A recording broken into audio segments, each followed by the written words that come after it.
Hello दोस्तों। आप सब स्टोरी तो सुनते हैं, लेकिन ना कमेंट करते हो ना तो लाइक कर तय हो। आप कमेंट में लिख कर हमें बताएं आपको कैसी स्टोरी सुनना चाहते हैं। हम आपके लिए एक ऐसी कहानी लाने की कोशिश करेंगे आपको पसंद आए। हमें सब्सक्राइब करें प्लीज, हमें जरूरत है आपके सब्सक्राइब की। तो कर दिया, करें सब्सक्राइब, धन्यवाद। तो दोस्तों, हम आज आपके लिए बहुत ही असली कहानी लेकर आ चुके हैं, तो शुरू करते हैं आज की कहानी। पिछले भाग में अब तक आपने पढ़ा, चंद्रिका पिछली रात की घटनाओं के बारे में सोचते हुए सो जाती है। अगली सुबह जब चंद्रिका अपने कमरे में अकेले ही तैयार हो रही होती है, तो उसे दरवाजे पर किसी परछाई के होने का एहसास होता है। वह दरवाजे पर देखने जाती है, लेकिन उसे वहां कोई नहीं मिलता। दरवाजा बंद करने के बाद त्रिपाला को अपने साथ देख चंद्रिका को हैरानी होती है और त्रिपाला से इस बारे में पूछती है, लेकिन त्रिपाला बहाना बना देती है और उसके दरवाजे पर जाने को लेकर उसे ताना मारती है। साथ ही साथ चंद्रिका को घर के नियमों के बारे में बताते हुए उसे सिंदूर लगाने से रोक देती हैं और अपने साथ रसोई घर में चलने के लिए कहती हैं। जब चंद्रिका कमरे से बाहर निकलकर दीवारों को देखती हैं, तो उसे दीवार पर कल रात की पूरी घटना दीवार पर चित्र के रूप में दिखाई देती हैं। इसे देखकर चंद्रिका सोच में पड़ जाती हैं। त्रिपाला उसे आवाज देती हैं, जिससे उसकी सोच टूट जाती है। अब आगे। अपनी सोच से बाहर निकलते ही चंद्रिका को याद आती है कि उसे त्रिपाला के साथ रसोई घर में पहुंचना था। इतना याद आते ही वो दीवार से दूर हट जाती है। उसके चेहरे पर हड़बड़ी साफ दिख रही थी। इससे पहले कि चंद्रिका त्रिपाला के सवाल का कोई जवाब दे पाती, त्रिपाला ने मजाक भरे शब्दों में कहा, क्या हुआ बहुरानी जी? कहीं दीवार में हमारे छोटे मालिक तो नहीं छुपे हुए हैं? इतना सुनते ही चंद्रिका का चेहरा शर्म से लाल हो गया।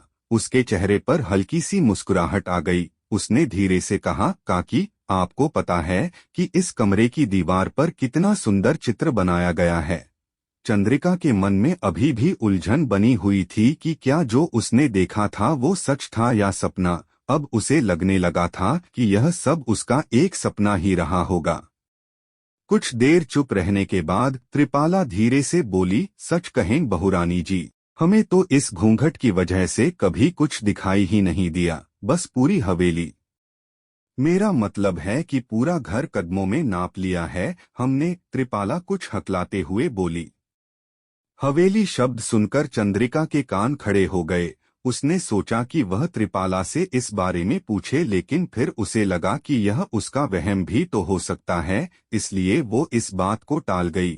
उसने आगे कहा, अरे काकी जी, आप बस जरा सा झांक कर देख लीजिए यह चित्रकारी, उसके बाद तो आप बस इसे ही निहारती रहेंगी। हाँ, इतना कहते हुए जैसे ही चंद्रिका दीवार की ओर देखती है, उसके चेहरे से हंसी और मन की खुशी दोनों ही काफूर हो गई। अब दीवार पर कोई चित्र था ही नहीं। उस दीवार को देखकर ऐसा लगता ही नहीं था कि उस पर किसी तरह का कोई चित्र या नक्काशी की जा सकती थी, क्योंकि वो दीवार उबड़ खाबड़ बनी हुई थी और उस पर जगह जगह पर गड्ढे पड़े हुए थे। चंद्रिका फिर से उलझन में पड़ गई कि यह कोई सपना है या इस दीवार पर सच में कल रात की पूरी घटना का चित्र बना हुआ था। चंद्रिका परेशान सी दीवार की ओर देखे जा रही थीं। कभी वो हाथ से दीवार को टटोलती, यह समझने की कोशिश करती कि वहां बना चित्र था भी या नहीं। वह अभी इस सोच में खोई हुई थी कि पीछे से त्रिपाला की आवाज आई, क्या हुआ बहुरानी जी? कहीं हमसे पहले आप ही तो नहीं खो गई चित्रकारी की सुंदरता में? इतना सुनते ही चंद्रिका चौंक कर त्रिपाला की ओर देखती है। उसे एहसास होता है कि वह बहुत देर से ऐसे ही खड़ी थी। उसने बात पलटते हुए कहा, चलिए काकी, मांझी इंतजार कर रही होंगी, हम इसे बाद में आकर देखेंगे। इतना कहकर चंद्रिका आगे चल देती हैं। त्रिपाला भी उसके पीछे बिना कुछ पूछे उसके पीछे चल पड़ी। उन दोनों के चले जाने के बाद उस दीवार पर वह चित्र वापस बन जाता है और वहां पर एक परछाई यह कहते हुए उभरती है, तुम्हारा स्वागत है चंद्रिका, एक बार फिर। उधर चंद्रिका अभी भी इसी उलझन में थी कि उसे इतना बड़ा धोखा कैसे हो सकता है। उसने दीवार पर वह चित्र अपनी आंखों से देखा था, फिर एक ही पल में चित्र कहा गया। चंद्रिका के दिमाग में अभी ये सवाल उथल पुथल मचा ही रहे थे कि उसे एक फुसफुसाती हुई सी धीमी आवाज सुनाई दी। उसे लगा कि जैसे कोई उसका नाम लेकर उसे बुला रहा हो। उसने इधर उधर देखा लेकिन वहां पर कोई नहीं था। उसने इस बारे में त्रिपाला से पूछने के लिए पीछे मुड़कर देखा तो उसके मन का डर और बढ़ गया। त्रिपाला वहां दूर दूर तक आती हुई नहीं दिखाई दे रही थी। वह त्रिपाला के आने का इंतजार कर ही रही थी कि तभी चंद्रिका, इस बार यह नाम हवा में गूंज उठा। इस आवाज में एक ऐसा सम्मोहन था कि चंद्रिका अपनी सुध खोकर आवाज की ओर बढ़ने लगी। वह आवाज की दिशा में बहुत दूर तक चली आई थी। चंद्रिका को यहाँ आने की कोई सुध नहीं थी, वह बस चली जा रही थी। चंद्रिका बेसुध हो अपना अगला कदम आगे रखने जा रही थी कि तभी किसी ने उसका हाथ पकड़ लिया। ऐसा होते ही चंद्रिका अपने होश में आई। उसने आगे देखा तो वहां एक ज्वालामुखी था जिसमें से आग की लपटें निकल रही थीं। यह देखकर चंद्रिका का गला सूख गया। उसके शरीर में झुरझुरी सी दौड़ गई, यह सोचकर कि अगर उसने आगे कदम रखा होता तो शायद। उसने सोचा कि उसकी जान बचाने के लिए उसे त्रिपाला का धन्यवाद देना चाहिए। ऐसा सोचकर जैसे ही उसने पीछे को ओर देखा तो उसके होश उड़ गए।